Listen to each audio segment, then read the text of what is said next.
Hey there, this is Steve with Good Guys to Great Men. Thanks for watching today. I've been telling a story recently about a guy I'll call Brian. Not his real name, but he could be one of any number of men that I've worked with who have achieved something that he's achieved, something he never thought he would achieve. And that's getting to the point to where he's turning his wife down for sex, right? Who would have ever thought that that would happen? I know I didn't think I'd ever get to a point where I would be turning down sex. After all, sex for most of us as we're growing up is one of the most defining moments. A woman who's willing to have sex with us and touch us and give us affection and attention and approval is one of the best ways we can fill up our cup of feeling like we're worthy, like we're good enough. But with guys like Brian and guys like me, as we get to a certain point, we start to understand there's a different way to look at sex and sexuality, a different way to look at a woman's body and what she can give us as opposed to what we can give her. And so the transformation that happened for Brian was after many years of hovering, like what he described was an F-15 fighter trying to suck off the tit of validation off the mother tank, or the mothership.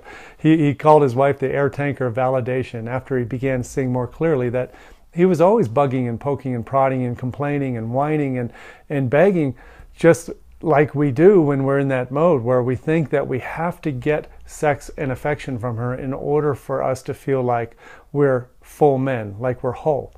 And what Brian realized wasn't just the intellectual knowledge that he had to let go of those feelings and he had to stop bugging her and stop hovering and stop trying to fly up and fill up his tank.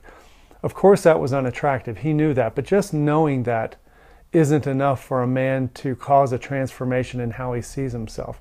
A man has to get very clear about his own value. He has to be unapologetic about the fact that he is a romantic, caring, sensitive man who enjoys affection and adoration and he enjoys touch. That he might have even cried at the movie Old Yeller or any other time he sees old couples holding hands in the park, and that he finds that stuff just really cool. That non-sexual stuff that we tend to hide behind, we tend to not admit that vulnerable, mushy side that we have, and we try to replace it with physical affection or sex. We try to just go for the home run and go complete the mission of getting sex.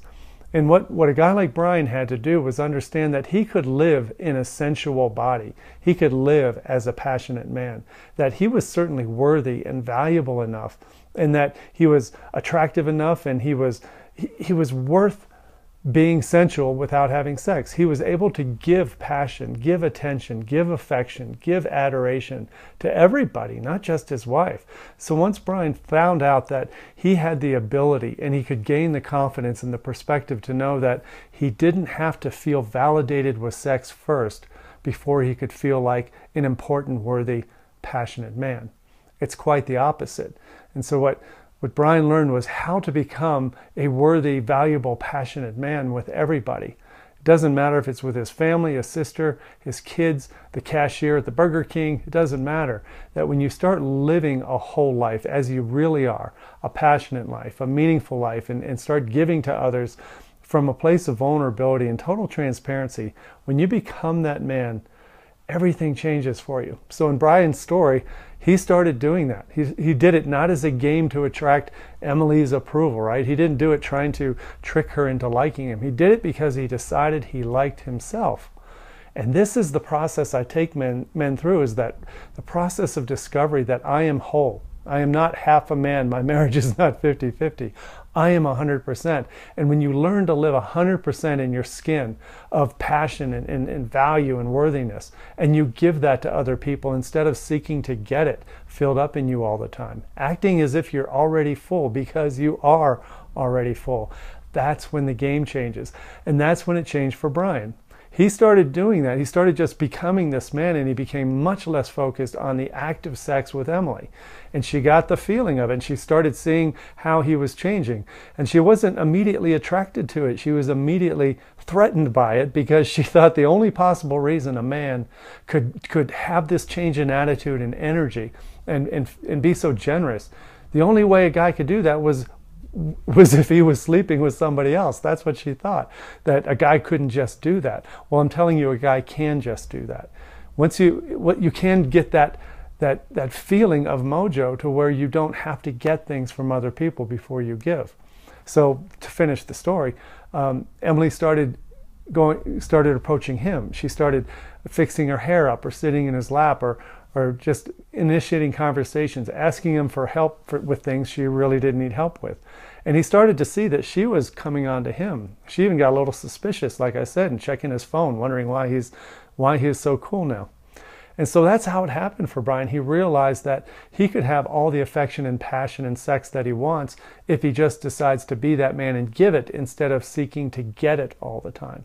And when he stopped pressuring Emily, when he stopped making her feel like she was responsible for his sense of manhood and worthiness, as soon as he stopped that and became clear that he could be that without her, that's when she got interested again. And so this is how you can do it. You can read books and watch videos on what to do, but what I just described there is a complex transformation. It's very personalized depending on who you are, what your baggage is, what your wife's history is, what your relationship history is. And this is what I do for men. I mentor them through this process. I take your actual situation that you're going through, and we look also into your childhood, and we look into your past relationship habits. And what we do is just create a plan to have you start changing the way you see yourself and the way you feel in your own skin. That is the key to changing everything in your relationship and everything in your life for that matter. So that's how Brian did it. I would like to show you how to do it with you in your unique setting with your unique challenges. So give me a call or send me an email. Let's set up a conference call, and we'll just, a consultation call. Did I say conference call? A consultation call. And we'll just wrap 60 or 90 minutes. I'm going to ask you to commit to the call. I'm going to ask you to find a quiet place. I'm going to ask you to show up powerfully, because that's what I will do for you. That's all I have for today. Have a great day, brother. Take care. Bye-bye.